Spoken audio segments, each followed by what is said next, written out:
Hello mga ka-part-time. Ayan, mapagpalang araw sa inyong lahat.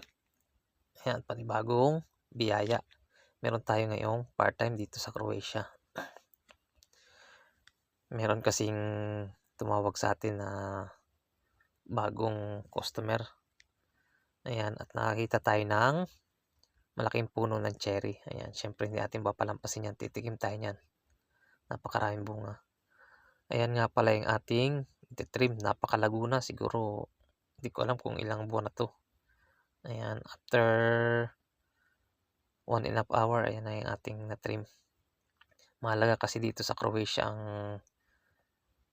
halaman.